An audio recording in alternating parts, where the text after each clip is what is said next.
Namaskar दोस्तों, welcome to your own channel Learn to Earn by KR. So friends, today we'll be discussing about Paytm 197 Communications Limited के बारे में because यहाँ पर लगातार गिरावट देखने को मिल रहा है। लास्ट ट्रेडिंग सेशन में 20% का लोअर सर्किट था, आज भी लोअर सर्किट में है एंड 5 डेज के अंदर में देख सकते हैं लगभग 36% का इसने यहाँ पर इतना बड़ा लॉस यहाँ देखने को मिला है, इतनी बड़ी गिरावट देखने को मिल रहा है। तो किस कारण से गिरावट है उसको हम लोग चेक करेंगे। प्लस एक और पॉजिटिव न्यूज आ रहा है, यहाँ पर बाइंग इनिशिएट हुआ है, किस ब्रोकरेज फंड में कितना बाई किया, इन सभी चीजों को चेक करेंगे। प्लस ब्रोकरेज का क्या टारगेट निकल कर आ रहा है, इन सभी चीजों को चेक किया जाएगा। तो चलिए स्टार्ट करते हैं। स्टार्टिंग विद द पार्ट कि क्यों गिरावट आई थी। तो गिरावट आने के पीछे रीजन क्या था कि RBI imposes ban major business restriction on Paytm payment bank. तो आरबीआई ने रिस्ट्रिक्शन लगाया है पेटीएम पेमेंट बैंक को लेकर के। रीजन क्या था? बिकॉज ऑफ कंप्लायंस इश्यूज था एंड रिस्ट्रिक्शन लगाया कि अब ये कोई भी फ्रेश डिपॉजिट एक्सेप्ट नहीं कर सकते हैं and neither they can do any credit transaction after 29 फरवरी 29 के बाद ये काम नहीं कर सकते हैं इन दोनों चीजों को लेकर के। उसके अलावा मार्च 11 में हुआ था कि आरबीआई ने इनको रोका था that Paytm payment bank from onboarding new customers, ये भी एक रिस्ट्रिक्शन लगा हुआ था। एंड रीजन क्या था इन सभी चीजों के? रीजन क्या था कि comprehensive central bank said comprehensive system audit report and subsequent compliance validation report of the external auditors revealed persistence non-compliances and continued material supervisory concern in the bank warranting further supervisory action। तो in compliance issue के कारण इसको ऐसा किया जा रहा है।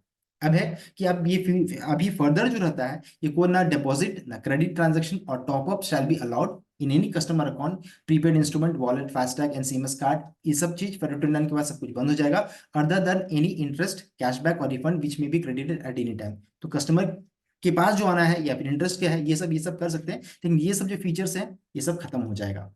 उसके अलावा एक बहुत इंपॉर्टेंट चीज था कि ये the central bank also has to terminate nodal account of 197 limited and Paytm payment services limited at the earliest in case in any case not later than February 29। तो इन सभी चीजों का इतनी नेगेटिविटी आई कि सब कुछ अभी क्रैश का माहौल हो गया। ऐसा लग रहा है कि जैसे ये पेटीएम खत्म हो जाएगी, बर्बाद हो जाएगी, ऐसा न्यूज आ रहा है, सबका वही कहना है।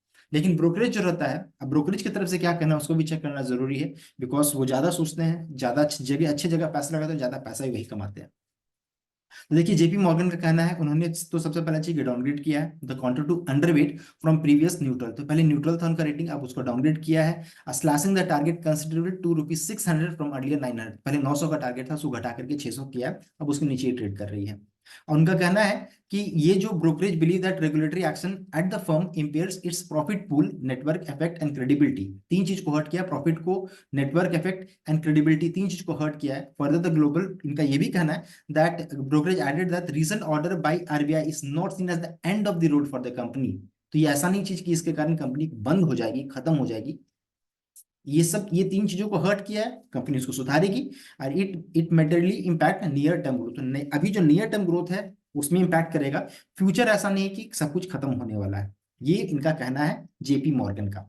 दूसरा है Bloomberg, according to Bloomberg Morgan Stanley का slash the target price of Paytm about 20% to ₹555 while maintaining equal weight. इन्होंने इक्वल वेट अभी भी रखा है, ये फ्रेश अभी आया है। ठीक है, आगे बढ़ते हैं। किसने बाय किया है? तो मॉर्गन स्टैनली ने बाय किया है 0.8% stake in Paytm for 244 crore. 244 crore में 244 करोड़ का इन्होंने इन्वेस्टमेंट किया है, 0.8% stake in Paytm for ₹244 crore. The brokerage मॉफ 50 लाख, 50 लाख शेयर उन्होंने खरीदा है according to bulk deal data on NEC. NSC में ये डेटा मिल जाएगा, आपको चेक कर सकते हैं। और ये देखिए डेट कब का है, यहाँ पर देख सकते हैं 2 फरवरी 9/3, अभी ये अपडेट आया है। ये बहुत इंपॉर्टेंट ट्रिगर हो सकता है नियर टर्म के लिए, एक पॉजिटिव न्यूज तो आ रहा है। ठीक है, आगे बढ़ते हैं। Morgan Stanley Asia bought 0.78% stake in Paytm operator 197 limited on Friday for ₹243 crore via open market operation. तो ओपन मार्केट में ये हुआ ये चीज। Brokerage bought 50 lakh shares according to the data on bulk deal from National Stock Exchange. जब वो lower circuit में लगी थी उस समय किया है। और 15 एनालिस्ट जो रहता है, 15 analyst tracking the company 6 have a buy rating on the stock, 5 recommended hold and suggest for a sell. According to Bloomberg data, the average of 12-month analysis target implies potential upside of 59.5%. तो ये तो हो सकता है पुराना data हो कि उनका एक्सपेक्ट है कि 60% जाएगा, लेकिन ऐसा तुरंत में नहीं होने वाला है। It will take its own time. लेकिन एक छोटा सा पॉजिटिव न्यूज आ रहा है कि यहाँ पर बाइंग इनिशिएट हुआ है, और हो सकता है बाइंग हो, कुछ पॉजिटिव न्यूज आए इस कारण से बाइंग हुआ है। तो मैं ये नहीं बोल रहा हूँ कि आपको यहाँ पर अभी बाई कर लेना है, थोड़ा वेट एंड वॉच वाला सिचुएशन है, थोड़ा कंसोलेशन में जाएगा। देखिए कंपनी की तरफ से क्या अपडेट आता है, उसके अनुसार ही फिर कोई काम कीजिएगा। कोई फ्रेश इन्वेस्टमेंट नहीं कीजिएगा तुरंत में। जो पुराने इन्वेस्टर्स फंसे हैं, आप देखिए, आपने इन्वेस्टमेंट एडवाइस संपर्क कीजिए कि क्या करना चाहिए। लेकिन यहाँ पर एक पॉजिटिव न्यूज आया, मैंने सोचा आपको बता दूं। कोई ऐसा अपडेट अगर आपको आता है तो प्लीज कमेंट जरूर कीजिएगा। सो आई होप आपको ये वीडियो अच्छा लगा होगा। वीडियो अच्छा लगा देन वीडियो को लाइक कीजिएगा, शेयर कीजिएगा एंड चैनल को सब्सक्राइब कीजिएगा। आज के लिए बस इतना ही। Alok Rai signing off. Thank you.